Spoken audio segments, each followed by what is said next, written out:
L'été 1973, aux États-Unis, ne commence pas dans l'urgence ni dans la peur, mais dans une forme de continuité presque trompeuse. Comme si les bouleversements des années précédentes, la guerre du Vietnam, les mouvements de contestation, les assassinats politiques, la perte progressive d'illusions collectives, avaient fini par s'installer dans le paysage au point de devenir une toile de fond permanente. Un bruit sourd auquel une grande partie de la population, et plus particulièrement la jeunesse, s'est habituée sans pour autant en mesurer toutes les conséquences concrètes sur la vie quotidienne. À cette époque, l'idée même de disparition inquiétante n'est pas encore codifiée comme elle le sera des décennies plus tard. Il n'existe pas de protocoles nationaux standardisés, pas d'alerte rapide, pas de diffusion immédiate et massive de signalements. Et lorsqu'un adolescent ne rentre pas chez lui à l'heure prévue, la première hypothèse envisagée n'est pas celle d'un crime ou d'un danger immédiat, mais bien souvent celle d'un retard, d'un contretemps, d'un choix temporaire, voire d'un simple manque de communication dans un monde où l'on ne peut pas appeler à tout moment. Les familles vivent sans téléphone portable, sans messagerie instantanée, sans géolocalisation, et l'absence de nouvelles, pendant plusieurs heures ou même plusieurs jours, n'est pas immédiatement interprétée comme un signal d'alarme absolue. Surtout lorsqu'il s'agit de jeunes gens qui voyagent, qui assistent à des événements musicaux ou qui empruntent les routes pour quelques jours. L'autostop, dans ce contexte précis, n'est pas perçu comme une prise de risque extrême, mais comme une pratique socialement acceptée, presque institutionnelle, inscrite dans les mœurs de la jeunesse américaine depuis plus d'une décennie, encouragée indirectement par une culture populaire qui valorise la route, la rencontre, l'inconnu et l'idée que l'on peut traverser un pays entier en faisant confiance à des étrangers. Parce que cette confiance est censée être réciproque. Des milliers de jeunes, chaque jour, lèvent le pouce au bord des routes, parfois seuls, parfois à deux, parfois en groupe, avec pour seule protection leur intuition, leur jeunesse et une croyance largement partagée selon laquelle les mauvaises rencontres restent rares, exceptionnelles même, presque anecdotiques, et qu'elles arrivent toujours aux autres. C'est dans ce monde-là, un monde où l'on croit encore que disparaître durablement est une anomalie. C'est ce que va vivre Mitchell Weiser et Bonnie Beckwith, deux adolescents de Long Island qui n'ont, à ce stade, rien d'exceptionnel, rien de marginal, rien qui les distingue de milliers d'autres jeunes de leur génération, si ce n'est le fait que leur trajet, commencé comme tant d'autres, ne connaîtra jamais de point final officiellement établi. Long Island, au début des années 1970, est une région densément peuplée, reliée à New York par un réseau routier complexe, où les familles de classe moyenne vivent dans une relative stabilité et où les adolescents grandissent avec l'idée que le monde est accessible, que la ville est proche, que les événements culturels majeurs sont à portée de route, et que l'on peut partir quelques jours sans que cela ne bouleverse l'ordre des choses. Mitchell a 16 ans, un âge où l'on est encore juridiquement mineur, mais déjà socialement perçu comme suffisamment autonome pour se déplacer, voyager, prendre des décisions, surtout dans un contexte culturel où l'indépendance précoce est valorisée, parfois même attendue, comme un signe de maturité. Bonnie a 18 ans.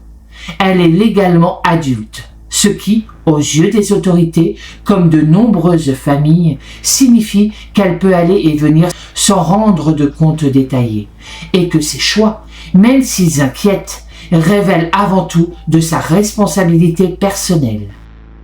Aucun des deux ne présente de profil à risque connu.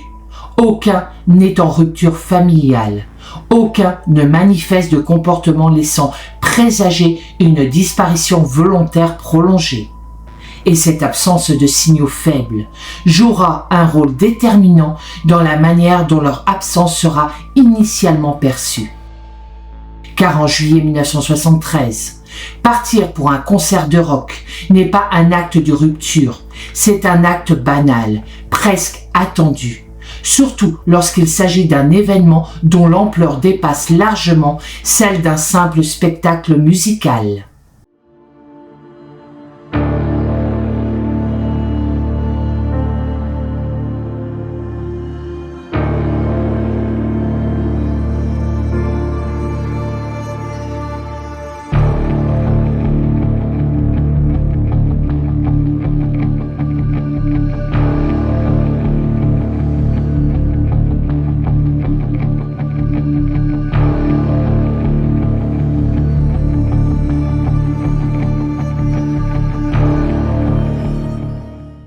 Aloha, j'espère que vous allez bien.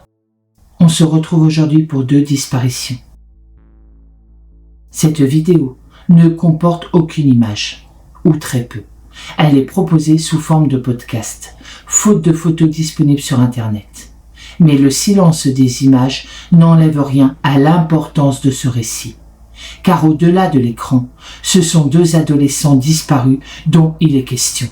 2 vies suspendues. 2 histoires qui méritent d'être racontées et entendues. Écoutez cette vidéo, c'est avant tout leur donner une voix et ne pas les laisser tomber dans l'oubli.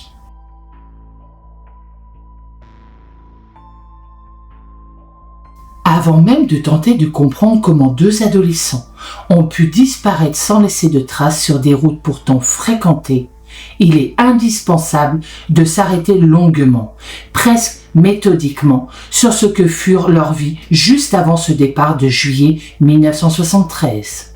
Car dans les affaires de disparition anciennes, l'absence de signaux précurseurs constitue en soi un élément central de l'enquête, non pas comme une preuve, mais comme un cadre de compréhension qui permet d'éliminer certaines hypothèses tout en renforçant d'autres, sans jamais toutefois apporter de certitude définitive.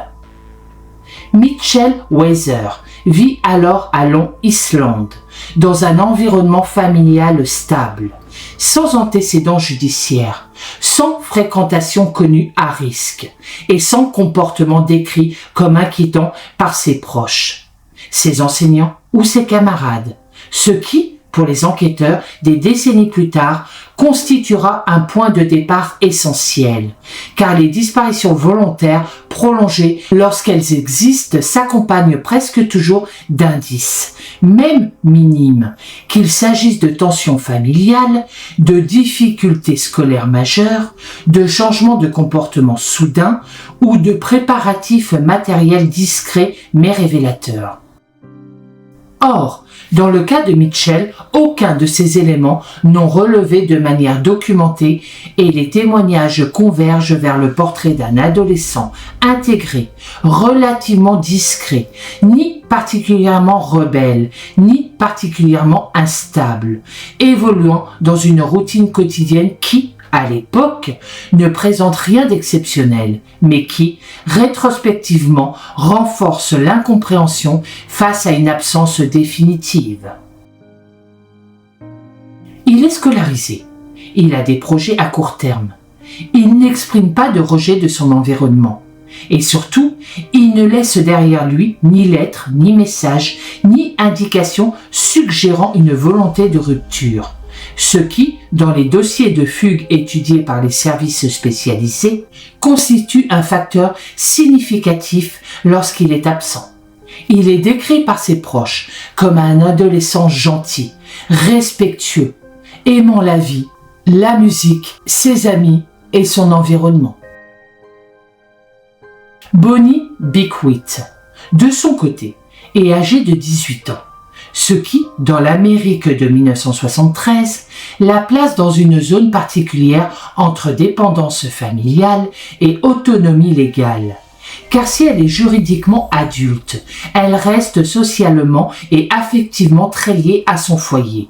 Et rien n'indique qu'elle cherche à s'en affranchir de manière radicale. Elle est décrite comme active, très gentille, sociable, intéressé par la musique et la culture de son époque. Mais ces éléments, loin de constituer des signaux de danger, sont au contraire largement partagés, partie de la jeunesse américaine du début des années 1970. Et ne permettent en aucun cas de conclure à une marginalisation ou à une volonté de disparition volontaire. Là encore, aucun retrait bancaire inhabituel, aucun changement soudain de fréquentation, aucun projet secret connu et aucune rupture affective documentée ne viennent appuyer l'hypothèse d'un départ prémédité sans retour.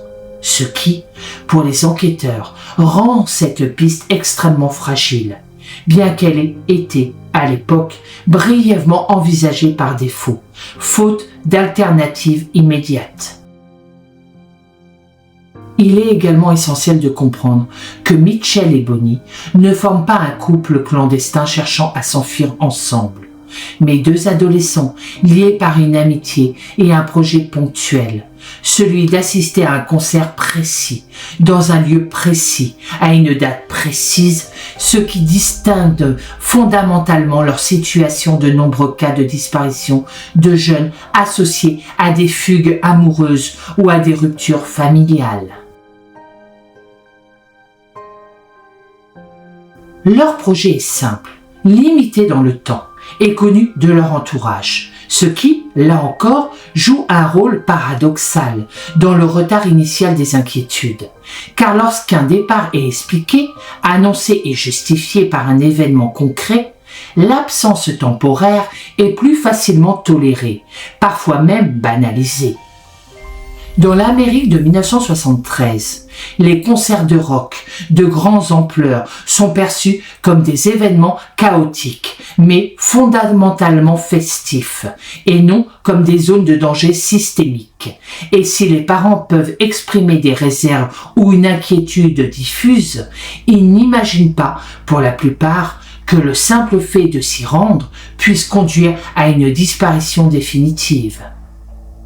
Il faut également rappeler que les moyens de communication sont limités et que l'absence de nouvelles pendant plusieurs jours n'est pas immédiatement interprétée comme un signal d'alarme, surtout lorsque les jeunes sont supposés être en déplacement, logés chez des amis ou intégrés à une foule immense où les communications sont difficiles.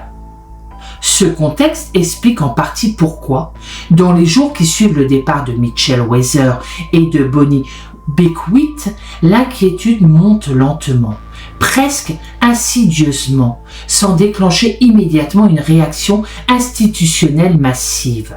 Car chaque journée sans nouvelles peut encore être rationalisée, expliquée, justifiée, jusqu'au moment où l'accumulation de silence devient impossible à ignorer.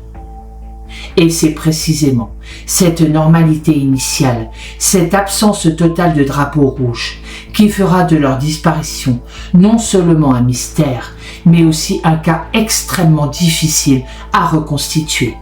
Car sans rupture préalable, sans conflit identifié, sans comportement déviant, il n'existe aucun point de départ évident à partir duquel reconstruire ce qui a pu se produire une fois qu'ils ont quitté leur domicile.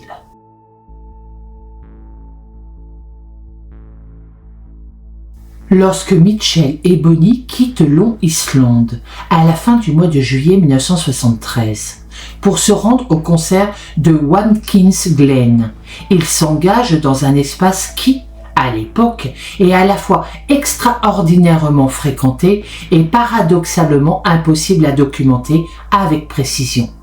Un espace où les routes sont pleines de circulation, mais presque vides de mémoire, où les déplacements sont constants, mais rarement consignés, et où chaque kilomètre parcouru efface un peu plus la possibilité future de reconstruire ce qui s'est réellement produit. Le trajet entre Long Island et Watkins Glen représente plusieurs centaines de kilomètres, impliquant nécessairement la traversée de zones urbaines, suburbaines et rurales, le passage par des axes routiers majeurs, des routes secondaires, des échangeurs, des aires de repos et potentiellement de multiples changements de véhicules, surtout lorsqu'il est effectué en autostop, une pratique qui repose entièrement sur la contingence, l'opportunité et la succession de décisions prises sur le moment. En 1973, faire de l'autostop signifie accepter une perte quasi totale de contrôle sur l'itinéraire exact, la durée du trajet, l'identité des conducteurs et les lieux précis où l'on monte et où l'on descend des véhicules, ce qui rend toute tentative de reconstitution ultérieure extrêmement fragile, car elle dépend presque exclusivement de témoignages humains, eux-mêmes soumis à l'oubli, à la confusion et à la reconstruction a posteriori. Il n'existe alors ni caméra de surveillance routière, ni péage électronique traçant les passages, ni téléphone permettant de signaler sa position, et la circulation dense liée au Watkins Glen Summer, James, complique encore davantage la situation, car des milliers de jeunes empruntent simultanément les mêmes routes, souvent dans des conditions similaires, portant des vêtements semblables, se déplaçant en petits groupes interchangeables aux yeux des automobilistes. Les enquêteurs, des années plus tard, tenteront de cartographier les itinéraires les plus probables empruntés par des autostoppeurs partant de Long Island vers le nord de l'État de New York, en tenant compte des habitudes de l'époque, des axes les plus directs et des témoignages généraux recueillis auprès d'autres festivaliers. Mais ces reconstitutions restent théoriques, car elles ne peuvent jamais être reliées avec certitude à Mitchell et Bonnie eux-mêmes. Il est important de comprendre que, dans ce type de déplacement, chaque prise en charge par un conducteur constitue un événement isolé, rarement mémorisé avec précision, surtout lorsqu'aucun incident notable ne se produit. Car pour l'automobiliste, il ne s'agit souvent que de quelques minutes ou de quelques heures passées avec deux jeunes parmi des centaines d'autres rencontrés sur la route ce jour-là. Les souvenirs, lorsqu'ils existent, sont vagues, imprécis, souvent non datés, et surtout impossibles à relier formellement à une identité spécifique. D'autant plus que les signalements officiels n'interviennent que tardivement, lorsque la mémoire des témoins potentiels est déjà altérée par le temps. Dans les jours et les semaines qui suivent le concert, certaines personnes affirment avoir vu des adolescents correspondant vaguement à la description de Mitchell et Bonnie, sur des routes menant à Watkins Glen, dans les aires de repos ou à proximité du site du festival. Mais aucune de ces déclarations ne peut être confirmée de manière indépendante, ni corroborée par des éléments matériels, ce qui empêche les enquêteurs de les utiliser comme point d'ancrage fiable.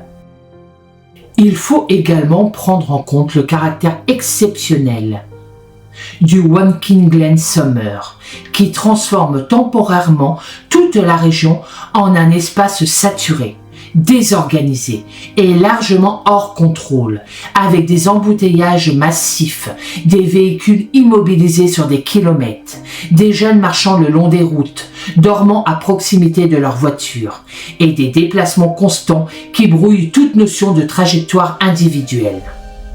Dans un tel contexte, deux adolescents de plus ne constituent pas une anomalie visible, et même un événement grave peut passer inaperçu, dilué dans la masse, surtout s'il ne s'accompagne pas de violences publiques, d'accidents spectaculaires ou d'interventions immédiates des autorités. Les forces de l'ordre locales, débordées par l'ampleur du rassemblement, se concentrent principalement sur la gestion de la circulation et de la sécurité générale, et non sur l'identification ou le suivi des individus présents, ce qui signifie qu'aucune liste fiable de participants n'existe, et que la question même de savoir si Mitchell et Bonnie ont atteint le site du concert reste encore aujourd'hui sans réponse définitive. L'hypothèse selon laquelle ils auraient disparu avant même d'arriver au concert reste ouverte, tout comme celle d'une disparition survenue après leur arrivée ou lors du retour. Mais chaque scénario se heurte au même obstacle fondamental, l'absence totale de traces matérielles identifiables. Ce que les enquêteurs savent avec certitude, en revanche, c'est que l'autostop, tel qu'il était pratiqué à cette époque, crée une succession de moments non documentés, des zones blanches dans le temps et dans l'espace, où tout peut se produire sans laisser de preuves durables, surtout lorsque les victimes ne sont pas immédiatement identifiées comme disparues. Ainsi, plus le temps passe entre le moment de la disparition et le moment où l'alerte est réellement prise au sérieux, plus ces zones blanches s'étendent, jusqu'à rendre toute reconstruction précise pratiquement impossible. Ce qui explique pourquoi, malgré des décennies d'efforts, le parcours exact de Mitchell et Bonnie reste aujourd'hui encore une hypothèse parmi d'autres, et non un fait établi.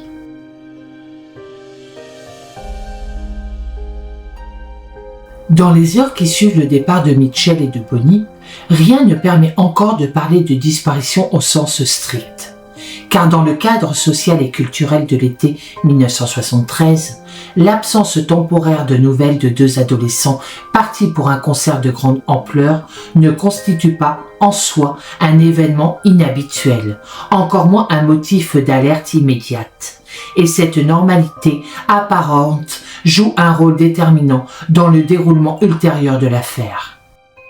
Les familles savent que le Walking Glen Summer rassemble des centaines de milliers de personnes, que les conditions sur place sont chaotiques, que les téléphones publics sont rares ou saturés, et que les jeunes peuvent facilement passer plusieurs jours sans donner de nouvelles, soit par impossibilité matérielle, soit par simple négligence, ce qui rend chaque journée de silence encore explicable, encore tolérable, encore interprétable, comme une conséquence logique du contexte.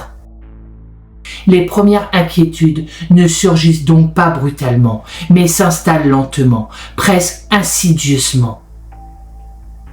À mesure que le temps passe, sans qu'aucun signe concret ne vienne confirmer que Mitchell et Bonnie sont arrivés à destination, qu'ils assistent effectivement au concert ou qu'ils prévoient de rentrer comme annoncé.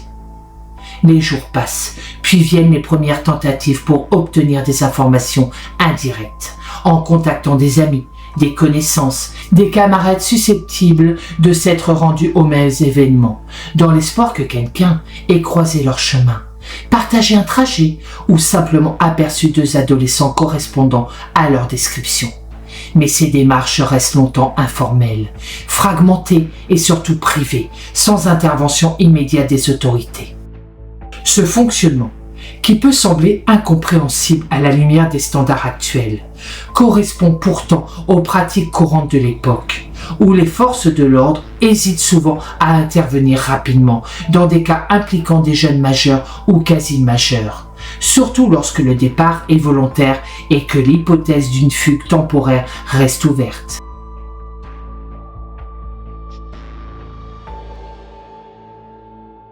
Lorsque l'inquiétude devient suffisamment forte pour justifier un signalement officiel, un temps précieux s'est déjà écoulé. Et ce délai initial a des conséquences profondes, car dans les enquêtes de disparition, les premières heures et les premiers jours sont souvent déterminants pour la collecte de témoignages frais, la préservation d'indices matériels et l'identification rapide de zones géographiques prioritaires. Dans le cas présent, au moment où l'absence de Mitchell et Bonnie est formellement signalée, le concert est terminé, la foule s'est dispersée, les routes ont retrouvé une circulation plus normale, et les témoins potentiels, s'ils existent, ont déjà repris le cours de leur vie quotidienne, emportant avec eux des souvenirs flous, non contextualisés et rarement associés à une date précise. Les enquêteurs se retrouvent ainsi confrontés à une difficulté structurelle majeure. Ils doivent tenter de reconstituer un événement dont le point de départ exact est incertain, car il n'est même pas possible d'affirmer avec certitude si les deux adolescents ont atteint leur destination, ni à quel moment précis leur trajectoire s'est interrompue. Les premières démarches officielles consistent alors à vérifier les hypothèses les plus simples, notamment celle d'un retour tardif ou d'un hébergement imprévu chez des amis.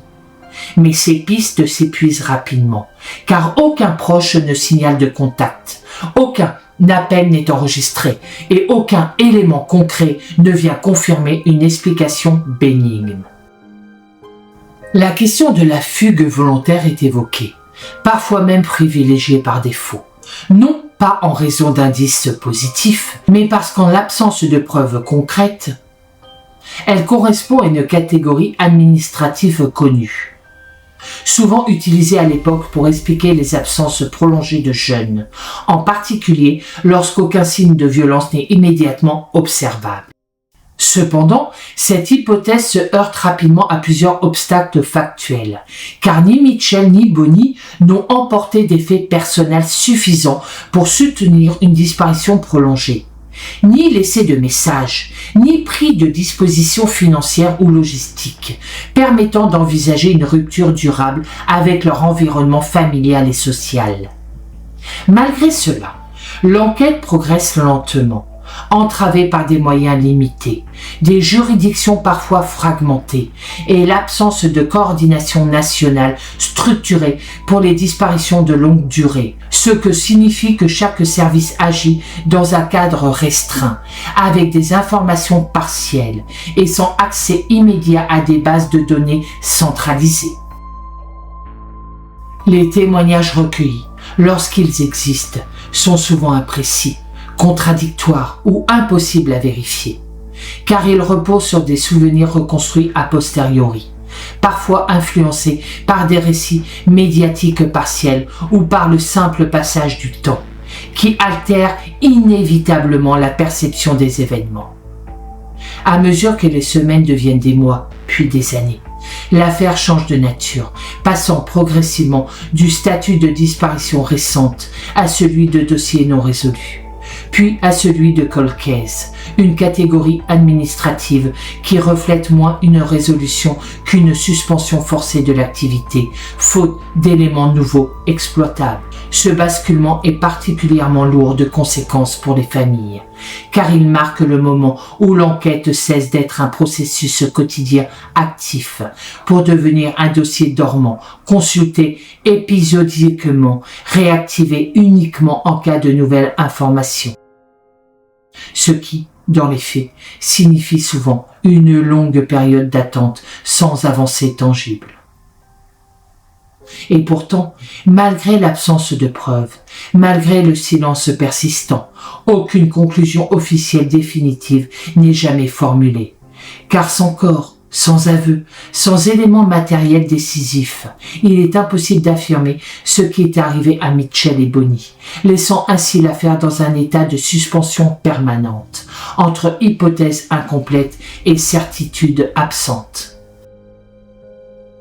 À mesure que les années passent sans aucun élément matériel nouveau ne vienne éclairer la disparition de Mitchell et Bonny, l'enquête change progressivement de nature, non pas parce qu'elle progresse, mais parce qu'elle doit s'adapter à l'absence prolongée de réponse, ce qui conduit les autorités à réexaminer de manière cyclique les mêmes hypothèses, en tentant de les confronter à de nouveaux cadres d'analyse, à de nouvelles comparaisons et à l'évolution des connaissances criminologiques. La première hypothèse, celle d'une fugue volontaire, reste officiellement mentionnée pendant plusieurs années, principalement en raison de l'âge des disparus et du contexte culturel de l'époque. Mais elle demeure structurellement fragile, car elle ne repose sur aucun élément positif observable, seulement sur l'absence de preuve d'un crime, ce qui, d'un point de vue méthodologique, constitue une base insuffisante pour expliquer une disparition totale et définitive. Les enquêteurs soulignent en effet que les fugues prolongées, même lorsqu'elles s'étendent sur plusieurs mois ou plusieurs années, laissent presque toujours des traces, qu'il s'agisse de contacts indirects, de signalements, d'activités administratives ou de réapparitions sous une autre identité, et qu'aucun de ces éléments n'a jamais été associé de manière crédible à Mitchell ou à Bonny. La seconde hypothèse, celle d'un accident, notamment routier, est également examinée, car l'autostop implique une exposition constante à des risques physiques. Mais là encore, l'absence totale de découverte de corps, de restes humains identifiés ou de véhicules accidentés correspondant à leur description rend cette piste impossible à confirmer, même si elle ne peut être formellement exclue. Reste alors l'hypothèse criminelle, la plus redoutée, mais aussi la plus complexe à établir, car elle suppose l'intervention d'un tiers inconnu, dans un lieu indéterminé, à un moment non documenté, sans témoins fiables, sans scène de crime identifiée et sans éléments matériels conservés, ce qui correspond à ce que les spécialistes appellent un scénario de disparition totale, particulièrement difficile à résoudre, même avec des moyens modernes.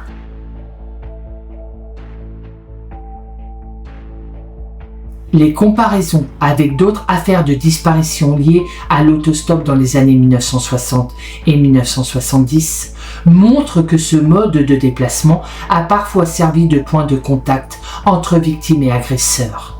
Mais ces rapprochements restent statistiques et contextuels et ne permettent pas d'établir un lien direct avec un individu ou un réseau criminel précis dans le cas de Mitchell et Bonnie. Au fil des décennies, les autorités réexaminent périodiquement le dossier, notamment à la lumière de nouvelles technologies, telles que les bases de données ADN, les systèmes de recoupement inter-États et l'analyse rétrospective de signalements non résolus. Mais ces efforts se heurtent à une limite fondamentale. L'absence d'échantillons biologiques exploitables et l'impossibilité de relier formellement les disparus à des restes humains non identifiés découverts ailleurs dans le pays. La réouverture du dossier, plusieurs décennies après les faits, s'inscrit dans une démarche plus large visant à réexaminer les cold cases anciens, non pas parce qu'une piste spécifique aurait émergé, mais parce que l'évolution des méthodes d'enquête permet parfois de détecter des connexions auparavant invisibles, même lorsque les éléments de départ sont extrêmement limités. Dans ce cadre, les enquêteurs réanalysent les témoignages anciens, en tenant compte des biais de mémoire, des erreurs de datation et des reconstructions involontaires, tout en sachant que ces témoignages, même sincères, ne peuvent jamais être considérés comme des preuves solides en l'absence de corroboration indépendante. L'affaire acquiert alors un statut particulier, celui des plus anciens cas non élucidés de disparition d'adolescents aux États-Unis. Non pas parce qu'elle est unique dans sa nature, mais parce qu'elle illustre de manière particulièrement claire les limites structurelles des enquêtes de disparition à une époque où la mobilité était forte, la traçabilité quasi inexistante et la réaction institutionnelle souvent retardée. Ce statut symbolique contribue à maintenir l'affaire dans la mémoire collective, non pas à travers une médiatisation constante, mais par des rappels périodiques, des articles spécialisés et des efforts renouvelés des autorités locales, qui continuent d'affirmer que le dossier reste ouvert, même en l'absence de pistes actives. Pour les familles, cette situation signifie vivre pendant des décennies sans réponse définitive, sans certitude et sans possibilité de faire un deuil complet. Car l'absence de conclusion officielle laisse toujours un doute, une zone d'incertitude où chaque hypothèse, même improbable, demeure théoriquement possible. D'un point de vue documentaire, l'histoire de Mitchell Weiser et Bonnie Beckwith ne fournit pas de révélation spectaculaire, pas de retournement final, pas de résolution tardive, mais elle offre un témoignage précis et rigoureux sur la manière dont certaines disparitions peuvent, dans des contextes spécifiques, échapper durablement à toute tentative de compréhension complète. Elle rappelle également que la disparition n'est pas toujours le résultat d'un événement visible ou immédiatement identifiable, mais peut être le produit d'une succession de circonstances ordinaires, combinées à des limites structurelles qui, une fois réunies, suffisent à effacer presque entièrement la trace de deux individus pourtant bien réels. Aujourd'hui encore, aucune conclusion officielle ne permet d'affirmer ce qui est arrivé à Mitchell et Bonnie après leur départ pour le concert de l'été 1973. Et tant qu'aucun élément nouveau ne viendra modifier cet état de fait, leur histoire restera suspendue, non pas comme une énigme à résoudre absolument, mais comme un rappel factuel de ce que certaines routes, à certaines époques, pouvaient engloutir sans laisser de traces.